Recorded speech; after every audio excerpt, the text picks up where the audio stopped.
boys and girls, happy Friday. We've made it to the end of another week. We're going to pick up with chapter 32 in The Wild Robot Escapes. Let's see what Roz is up to today.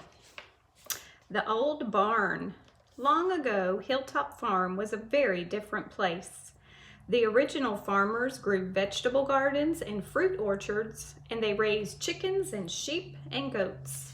The farm had changed a lot since then, but there were still signs of its past. Low stone walls lined some of the fields. A rusty tractor sat in the weeds, and hidden within a densely wooded grove was the old barn. The barn hadn't been used in generations. Over the years, trees had quietly grown up around it, and moss had spread across its roof.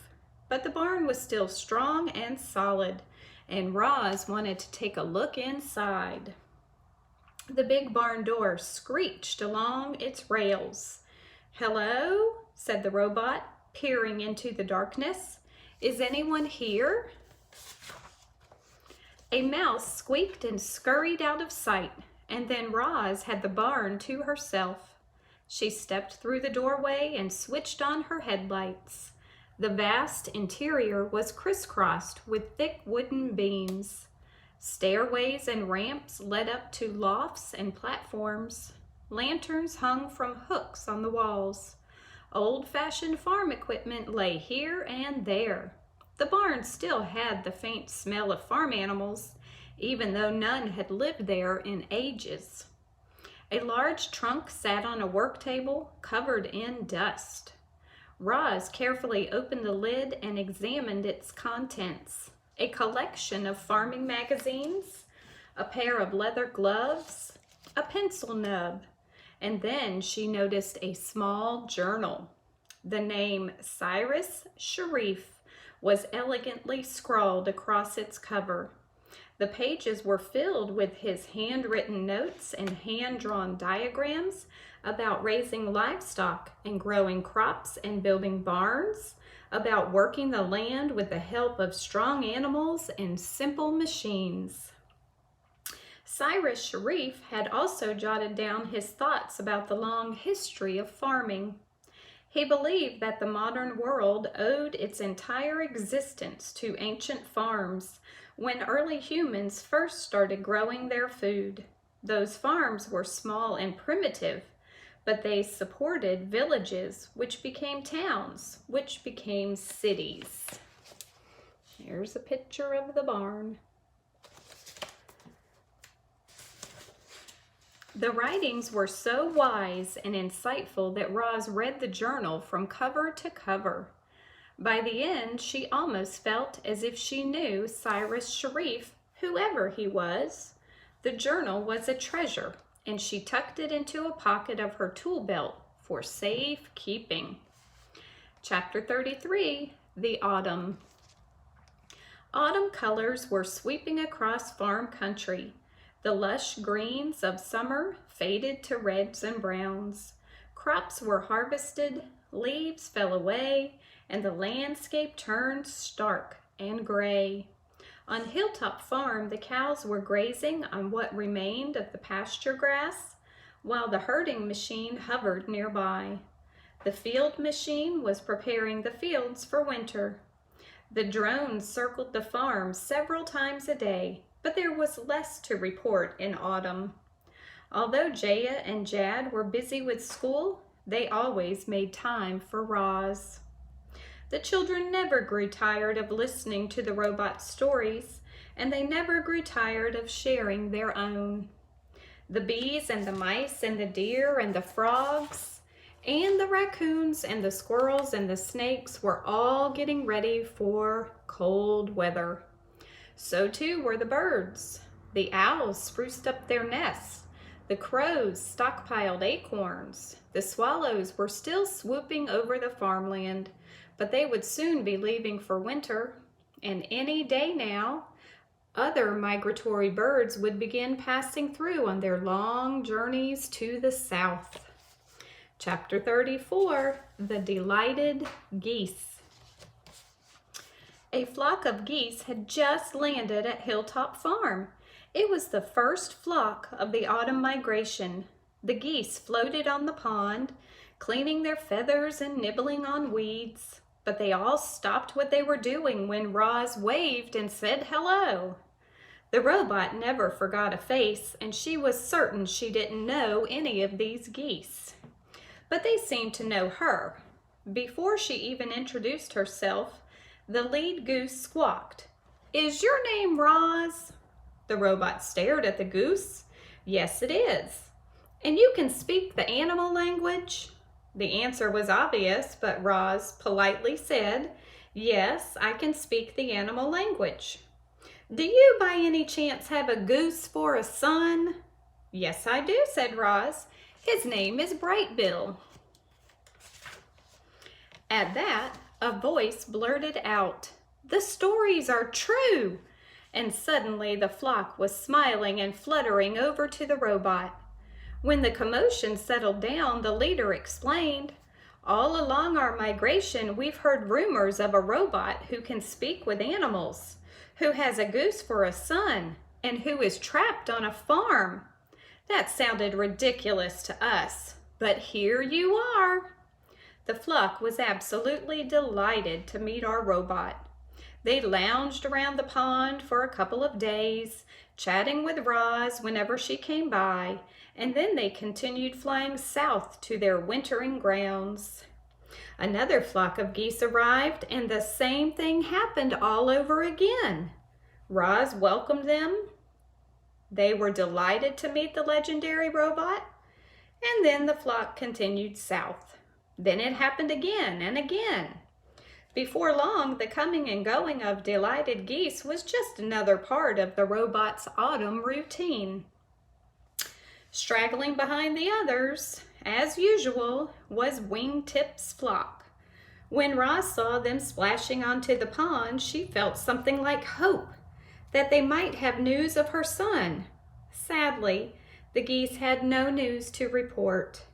And as the flock took off and left Roz behind, she began to question whether she'd ever see Brightbill again. Chapter 35, The Memories.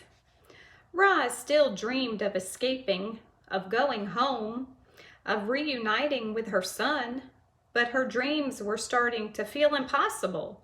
She was losing hope. Was it time for the robot to accept her new life and forget her old one? Forget? Roz was troubled by that word. You see, her computer brain remembered every detail of her life on the island, and it hurt to think she might never make it back there. However, the robot could always forget. She could erase her old memories. It would be like they never happened. The heaviness she now felt would vanish. But without her memories, who would she be? No, Roz wanted to remember her old life, which was good, because someone from her old life was about to appear. Chapter 36, The Unusual Flock. Another flock of geese was approaching the farm, but this flock was unusual. It wasn't flying south like the others. It was flying north in a perfect V formation, and it was led by a young, graceful goose. The flock flew once around the farm buildings and then delicately touched down in the barnyard. The leader whispered some words to the others, and then he fluttered in through the barn door. The cows looked up from their stalls as the goose perched himself on a railing near the middle of the barn. Then the goose cleared his throat, shook his tail feathers, and announced to the herd, "I am looking for a robot named Roz. My name is Brightbill. I am her son." Well, we can't stop there. Let's read another chapter. 37, The Reunion. Look at that picture. Something was wrong with the cows. Their excited moos echoed out from the barn and across the farm. Roz sent the milk truck away for its evening deliveries and hurried off to see what the ruckus was about. When she stepped into the barn, she found the entire herd crowded together. As the robot started pushing her way through, the cows turned to her and smiled. And then Roz saw him, her beloved son, Brightbill. As you know, reader, robots don't feel emotions, not the way animals do. But in that moment, in that barn, nobody had any doubt how Roz felt. She rushed forward and scooped her son into her arms. "Brightbill," she cried, "is it really you?" One more look at the reunion. "It's really me," Brightbill nuzzled his mother's face. "But how did you find me?" said Roz. "Ma, you're famous. You were all anyone could talk about at the wintering grounds. It started with the flocks of geese that stopped here on their migrations. They shared your story with everyone they met. Your story spread from flock to flock, from north to south, from east to west. Eventually, your story made its way to me. I took off as soon as I heard where you were. I didn't even tell the others." But we caught up to him. Loudwing, the old goose, fluttered over the herd and gently landed on a cow's back. "Brightbill wasn't the only one who wanted to see you, Roz. The rest of the flock appeared, and the robot found herself surrounded by old friends and family. Squawking and mooing and laughing and cheering filled the barn. But then came a loud, clear voice that only the robot understood. "Roz, what are you doing?" The animals hushed. Roz slowly turned around, and there were Jaya and Jad standing in the doorway. The children had seen everything. That's exciting, but that's where we're going to stop today, so you'll be excited to hear the read aloud on Monday. Okay, just a couple shout outs to, let me see who's on my list today. Tristan. I got a nice email from Tristan, and he wanted to tell me why he loves being a military kid. He loves being able to travel to all kinds of different places. But he did say that his ears really hurt when he has to go on long flights. And Mrs. Williams feels the same way. We've been on lots of long plane rides, and it hurts your ears. So I understand. But I am so proud of Tristan for sending me an email and letting me know why he likes to be a military kid.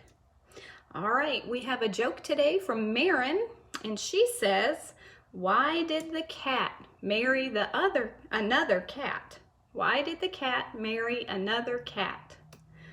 And the answer is because they were a perfect match. Thanks, Marin, for sending in a joke. And boys and girls, that's it for today, but I want to wish all of you a happy Easter, and I hope you have a great time spending some quality time with your family, and just have a happy Easter. See you on Monday.